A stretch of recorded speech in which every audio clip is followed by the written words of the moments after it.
Adik-adik yang dirahmati Allah Subhanahu wa taala, kita masuk pada bab 3. Kita masuk pada bab 3 adik-adik, tentang etika, mental, dan motivasi berprestasi. Kalaupun dalam pertemuan ini misalnya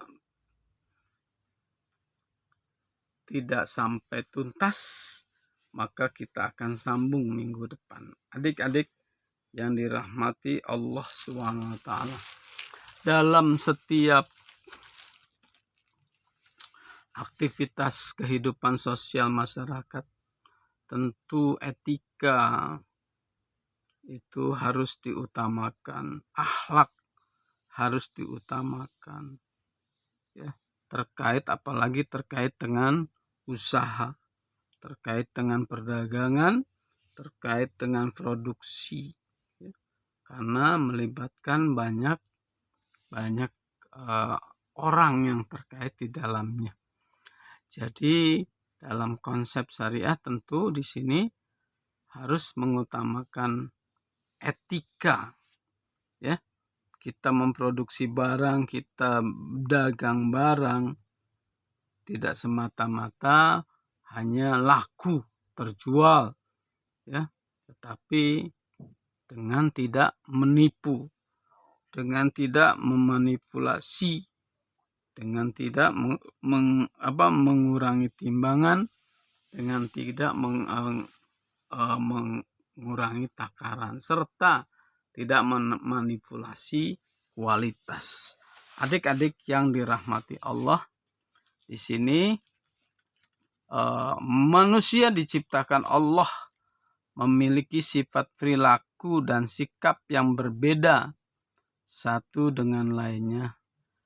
Dapat disebabkan pula oleh pola dan tingkah pendidikan yang berbeda yang diikuti, dan juga bisa oleh karena pengaruh lingkungan, budaya masyarakat, serta pengalaman hidupnya.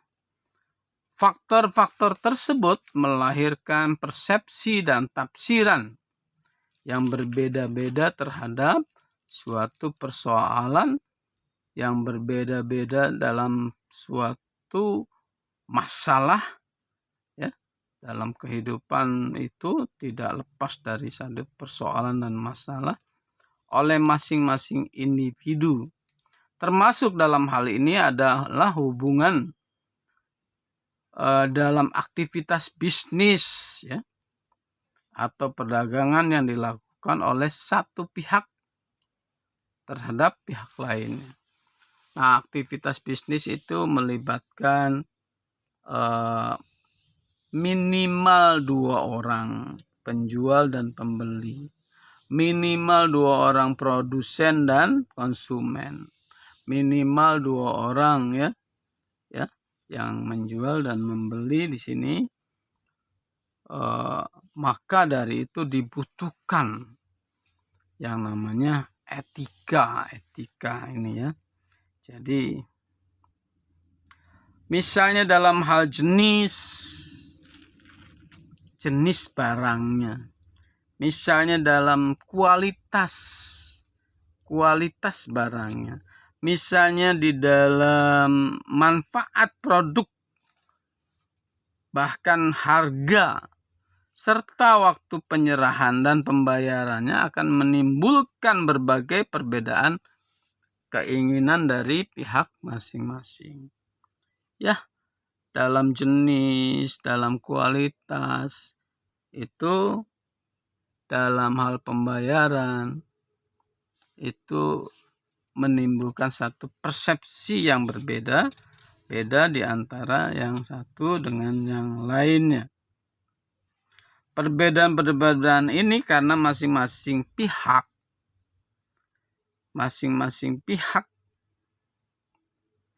menilai dari keinginan dan kepentingannya terhadap sistem jual beli yang berlangsung dari suatu produk yang diperdagangkan.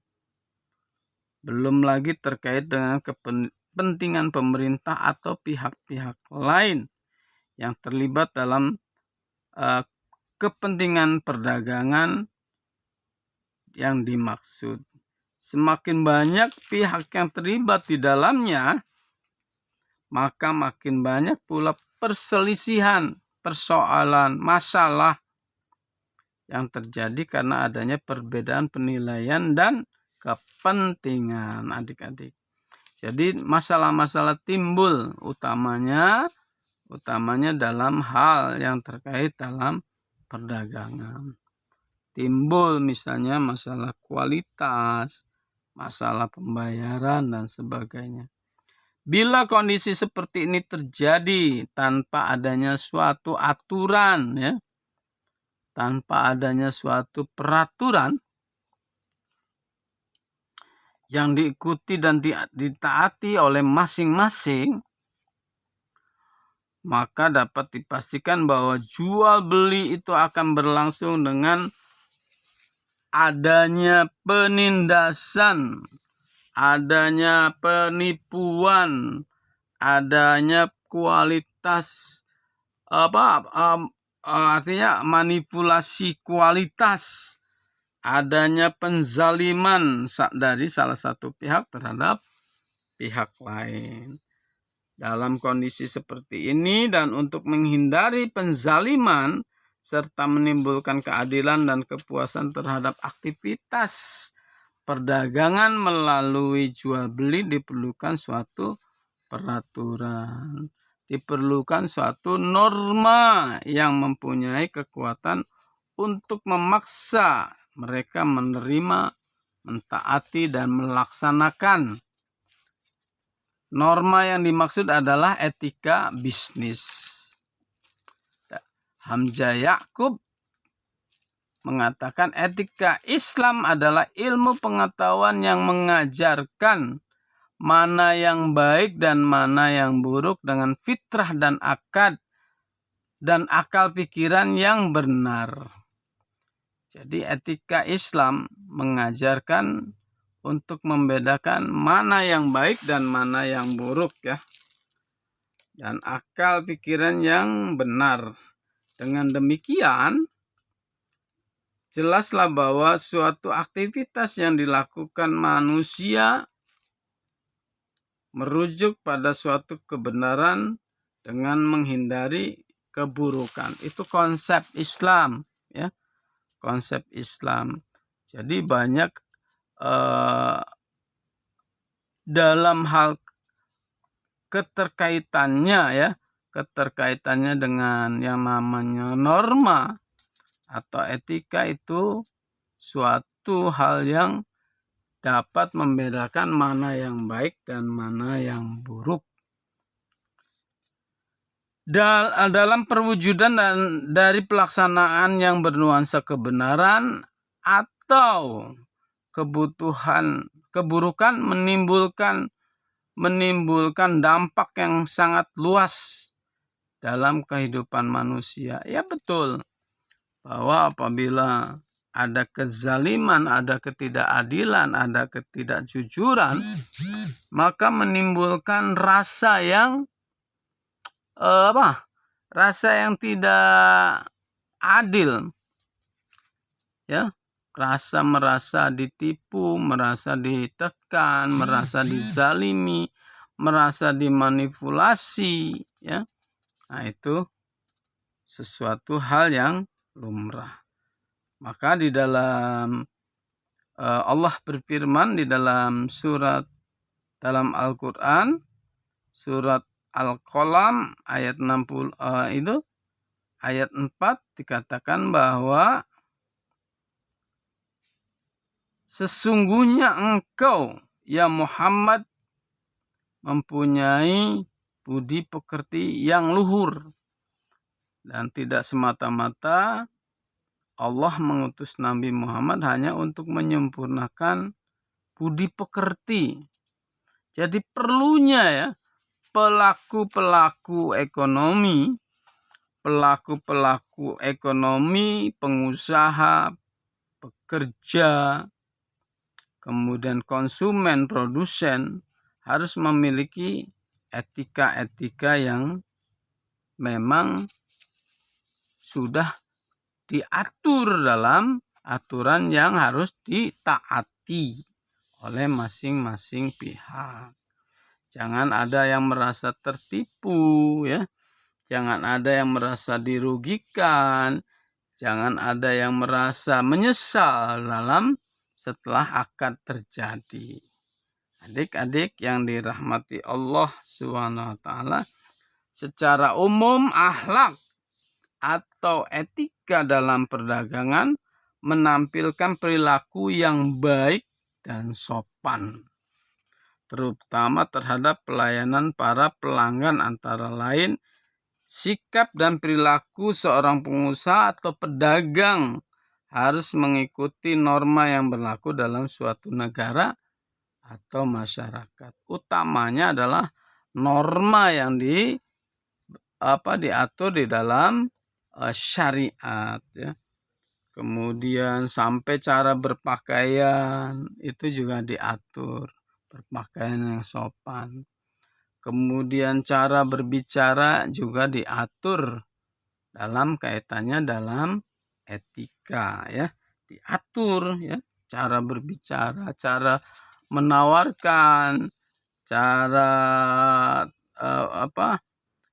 meyakinkan pembeli yang bimbang. Kemudian cara komunikasi yang ditujukan terhadap orang yang berbeda dalam kondisi yang berbeda. Kemudian cara berkomunikasi dengan santun dan menunjukkan sikap kepedulian yang sangat terhadap lawan bicara, ya, utamanya terhadap pembeli. Kemudian adalah pembicaraan yang benar dan mantap. Artinya menunjukkan bahwa objek daripada yang dijual, objek daripada jasa itu menunjukkan kebenaran, meyakinkan kebenaran. Kemudian sikap fisik, gerak-gerik daripada perilaku seorang pengusaha juga dapat menjadi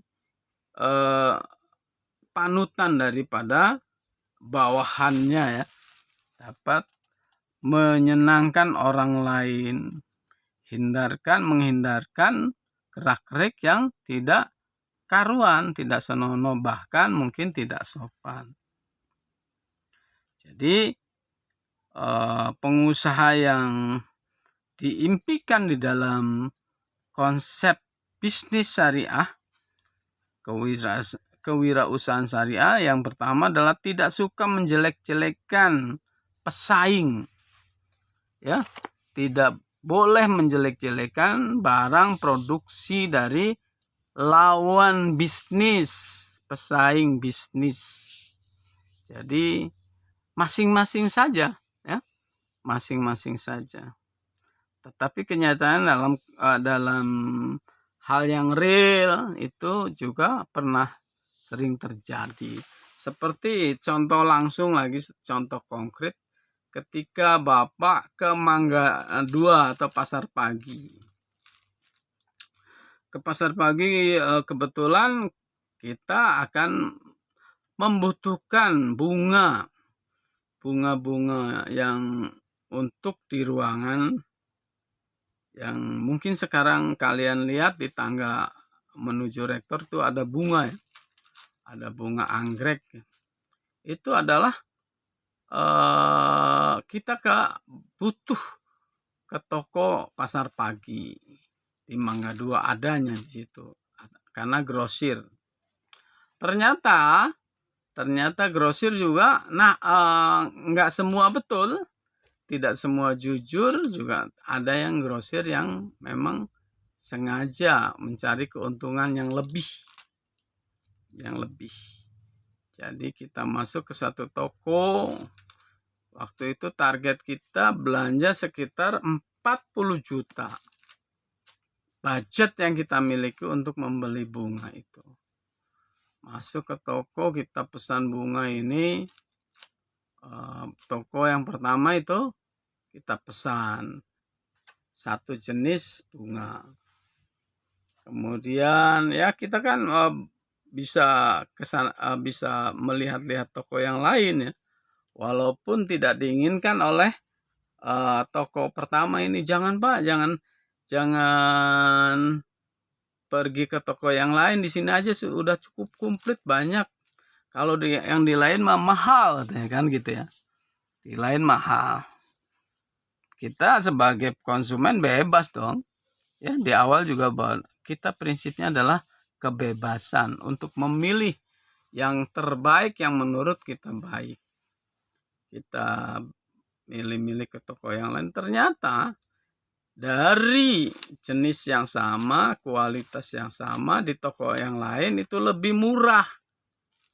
Nah, kita jadi semakin penasaran untuk mengecek di toko yang lain. Walaupun di akad di toko yang pertama itu kita sudah jadi, kita harus komit. Walaupun kita merasa tertipu, tetapi akadnya sudah jadi. Jadi akadnya sudah jadi. Jadi kita masuk ke toko yang kedua, kita sekedar tanya, ternyata harganya lebih murah ya, dengan barang kualitas yang sama ya. Kemudian kita pergi lagi ke toko yang ketiga, ternyata lebih murah lagi daripada toko yang kedua. Nah, jadi dilarang sekali bagi kita menjelek-jelekan pesaing kita ya. Pesaing kita. Jadi dari ketiga toko itu kita akhirnya banyak membeli di toko yang ketiga. Barangnya lebih bagus, kualitasnya lebih bagus, tetapi harganya bukan lebih murah, artinya lebih murah, ya pastinya lebih murah. Jadi disitulah pesaing menunjukkan betul bahwa mereka saling menjelek-jelekan dalam bisnis orang lain ya, bisnis orang lain. Jadi tidak suka menjelek-jelekan pesaing. Selanjutnya hindari jual beli yang bersifat ribawi ya. Nah, menghindari jual beli yang bersifat ribawi. Transaksi perdagangan yang dilaksanakan pada dasarnya merupakan salah satu cara untuk mendapatkan menambah harta dari laba yang diperolehnya. Jadi perdagangan itu sah-sah saja mengambil keuntungan. Dan itu beda dengan riba. Wa ahallallahu al-bai' wa harramar riba. Allah menghalalkan jual beli dan mengharamkan riba, karena asbabun nuzul daripada ayat tersebut karena orang Yahudi mengatakan bahwa sama aja kok, riba juga kan mengambil keuntungan ya, kemudian jual beli juga mengambil keuntungan, apa bedanya katanya kan ya.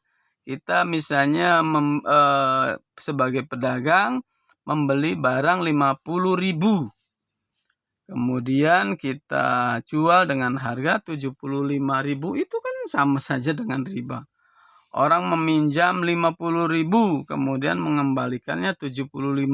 Nah, mereka menyamakan bahwa perdagangan itu sama dengan riba. Akhirnya turunlah wa ahalullahul bai' wa harramar riba. Allah menghalalkan jual beli dari keuntungan tersebut, dari kelebihan modal dasar pembelian, kemudian menjualnya dengan harga yang lebih mahal dan mendapat keuntungan. Dan Allah mengharamkan riba karena mengembangkan uang dengan cara yang tidak adil ya, tidak adil, memberatkan salah satu dari keduanya, tidak adil. Jadi itulah bahwa kita hindari jual beli yang bersifat ribawi ya, yang bersifat ribawi. Jelas kalau kita menjadi seorang penjual yang tidak terkait dengan hubungannya dengan kebutuhan pokok, kita bisa menjualnya dengan mengambil keuntungan yang bebas.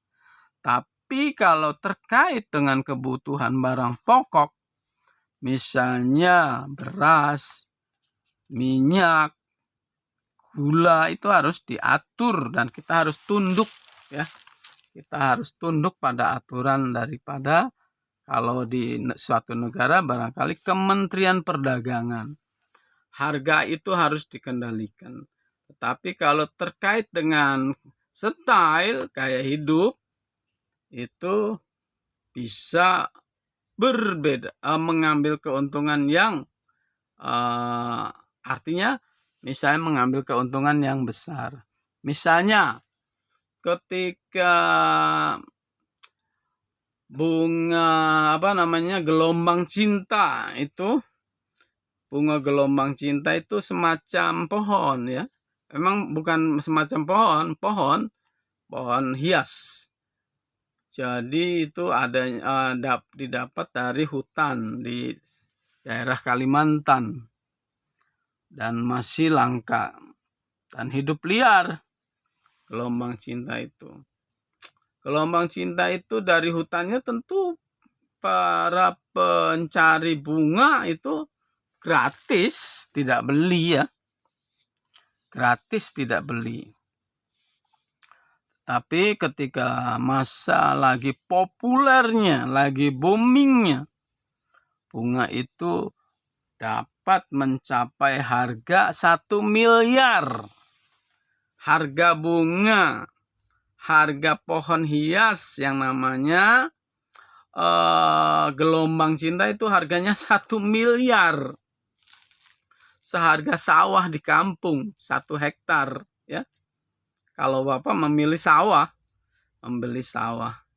Jadi sekarep-karepnya dewek karena karena dalam perdagangan itu diperkenankan, dibolehkan. Seperti ketika cincin lagi booming itu, cincin yang biasanya harganya 50.000 jadi 5 juta mungkin katanya. Atau seperti sekarang ada tanaman hias lagi yang namanya janda. Bukan abu janda, tapi janda. Janda bolong. Itu lagi booming, harganya luar biasa. Mahal. Sekarang ketika sudah banyak, ikuti hukum pasar. Ketika barang banyak tentu harga murah. Begitu juga bunga gelombang cinta yang dulu harganya mencapai 1 miliar, sekarang tuh banyak di mana-mana ada. Bahkan paling mahal ya di toko bunga itu paling mahal 300.000 karena mengikuti hukum pasar. Semakin banyak barang produksi maka harga akan semakin murah. Dan semakin sedikit sementara peminatnya banyak, maka harga akan mahal. Jadi itu hukum pasar. Jadi kita menghindari perdagangan yang bersifat ribawi. Adik-adik yang dirahmati Allah Subhanahu wa ta'ala. Kemudian yang ketiga, kita harus menghindari sebagai pengusaha muslim, sebagai pengusaha yang berwawasan syariah, kita harus menghindari menumpuk barang, menimbun barang untuk dijual pada saat barang itu langka, dijual dengan harga yang mahal. Jadi menumpuk barang ketika harganya murah kemudian diniatkan untuk dijual pada saat orang-orang membutuhkan dengan harga yang mahal, itu dilarang dalam konsep syariat. Contohnya sekarang minyak goreng. Minyak goreng harganya murah 14.000 tapi barangnya tidak ada. Barangkali kalau orang butuh-butuh banget, dia akan berani membeli dengan harga yang mahal. Jadi menumpuk harga. Adik-adik yang dirahmati Allah Subhanahu